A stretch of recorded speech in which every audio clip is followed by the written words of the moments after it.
งอยู่ในช่วงระยะที่พวกเราเที่ยวชมบรรยากาศ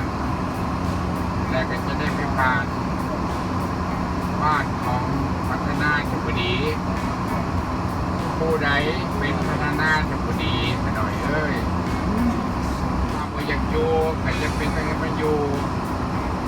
เพราะว่าเป็นสถานที่ทำนักของพัฒนาธิบดีและเขาได้อยากอธิบายให้ฟังว่าตามที่ข่าวลือได้ยินแต่เขาว่าบรรดาพวกพนักงานและคนระเบียบของพัฒนาธิบดีบ้านของพัฒนาธิบดีถ้าเกิดฉุกเฉินทั้งพืชดินมันทะลุไปว่าเวสต์เวอร์จิเนียมีรถไฟมีเครื่องกระบะสายให้เบิ่งนี่มันเป็นเพราะว่าธรรมดาเรื่องการการเดินทางของพัฒนาธิบดีและการขั้นถ่ายมีโอกาสเวลากันนิมนต์เบิ่งวิดีโอทั้งพืชการปฏิบัติของพัฒนาธิบดีมีหน้าที่อย่างไรนอกจากนั้นไว้ห้าวในเบิ่งทั้งเทิงดูว่ามันได้น้อยแต่ว่าบอนทักแก่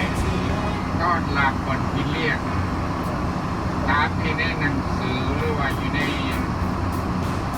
วิดีโอที่เขาจะแนะนำสามารถนั่งได้500 คน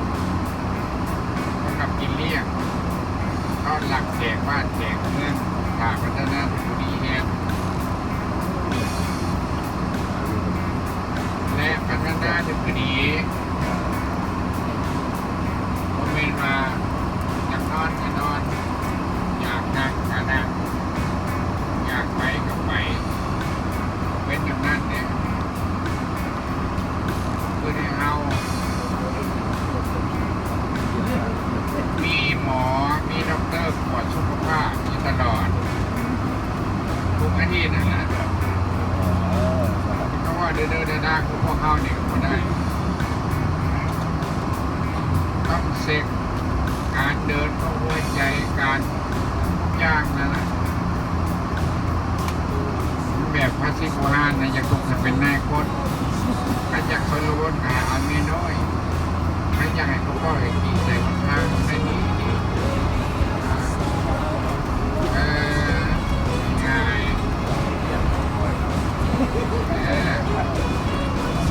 เมื่อกี้เมียต้องระวังตัวเองไม่จะมาแบบคนตีขี่ขับ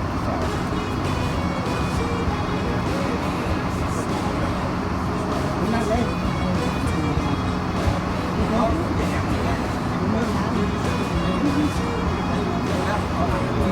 ไปแบบตอนนี้ก่อนนี่เขาเรียก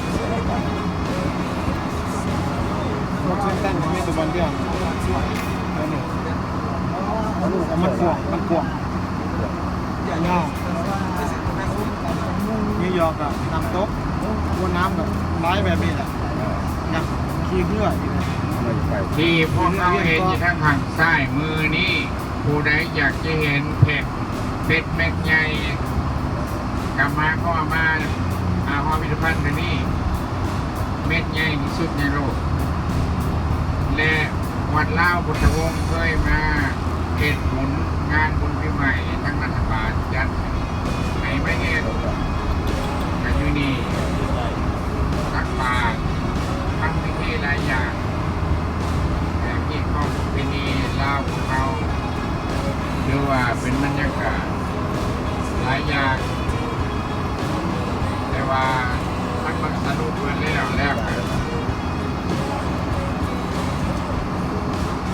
มันก็คือเหตุอยู่วัดนะขนาดเพราะว่าเหตุยังลำบากวัดแนวดังที่ทานสมพรได้แยกให้ทราบตอนหนึ่งที่ว่าคนเรานานๆทราบ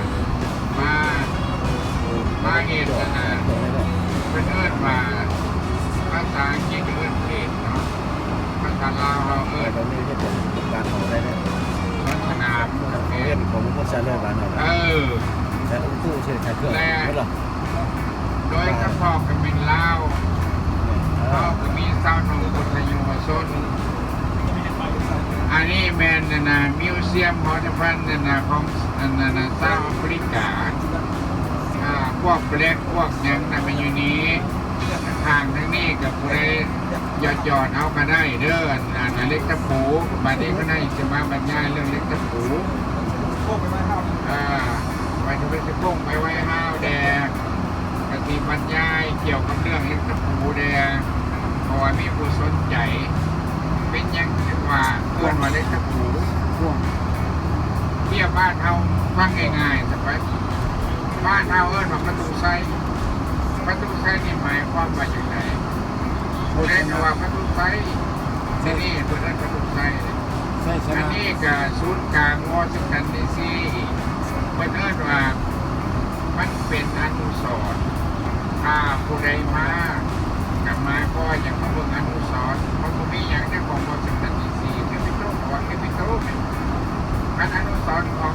ลิงคอล์นอันนี้เป็นอนุสรณ์ของกรุงวอชิงตันดีซีเป็นยังไงว่าอนุสรณ์ ลายสดเลย ใครมาก็จะขึ้นไปอย่างนั้นได้เวลาเศร้าคนแต่เขาจะไปก็ได้ใครมีโอกาสเวลามากก็น่าจะที่มีคนพาขึ้นไปมันมีอยู่4 ทิศอยู่ทั้งเรื่อง4 ทิศแต่เขาเบิ่งทั้งนั้นทางนี้เลี้ยวลงมาแล้วเห็นหัวสิตันเบิดเลยมันขึ้นไปมันก็มันซ่อนอยู่ในหมอนซ่อนสุดมันไปไม่ได้ขึ้นไป2 เดือน 3 เดือนก่อนเพื่อที่ทางสปอร์ตมาและส ต้ ม อง เป็น งาน งาน แบบ เดี๋ยว เป็ มัน น จะ สะอาด ปิด สดเลยเป็นใหม่เขียวอยู่ มานี่ทางซ้ายมือนะไป บ้าน เด้ เรา อ คนที่ต้นไม้ป่ะ แมนอันนี้เป็นห้องการรัฐมนตรีกระทรวงการคลังนี่มีอยู่นี่เวทวาโลของประเทศมานี่โฮเทลวอชิงตันดีซีนี่คิงเจ้าชีวิตไทยพันธราชนิบุรีหรือบุคคลใดสำคัญกับอันนี้มาปักอยู่นี่ต่อมาเขาจะมาเห็นไวน์เฮาส์แต่ก่อนสะดวกสบายเดี๋ยวนี้มันก็ราคา11 เซปเทมเบอร์11 เซปเทมเบอร์ก็สะดวกสบายแต่ก่อนมีดอกเล็กๆทีนี้มันมีเลขตันมันมั้งไม่เหตุผลยังบ้านก่อนเมืองฮอมบไม่ได้เอารถไปแล้วก็แลกผู้บ้านแก่นี้แล้วก็แลก เสียแต่ทุกที บยังไปเอาโอกาสนะเพราะว่าพัฒนาบนได้เบิ่งเรียบร้อยพักแน่แล้วมาอีกมีต่อไปขอ อยู่ซ้ายมือได้เลยเนี่ยนึกกันได้กันอยู่ว่า การเนี่ยพ่อให้ดีใจว่าไม่เห็นแล้วแววห้าวแต่ยังไม่ได้เข่าเพราะว่าได้ถ่ายรูปโอกาสหน้ากันนิมนต์มาใหม่งานใดก็ได้มาส่วนตัวก็ได้มีปัญหาจะพักจะพรจะทำอะไรเขาก็มาสะดวกสบายกันหลายอย่างหลายแนวแปลว่าเมืองอันนี้เมืองอิสระดูนอตอินเตอร์แปลว่าเขาเข้าไปได้แต่ว่าเขาย่างไปได้อยู่บ้านนี้ดูนอตอินเตอร์นี่ยังมาแล้วเข้าไปหันกลัวอยากประท้วงก็ได้แต่ว่าหันว่าให้มันมีอิสระเสรีภาพนั่งอยู่หันจะมีผ้าแต่ก่อนคนมานั่งประท้วงมันจะให้เขาสนใจกันหาวิธีทางเหตุให้เขาสนใจ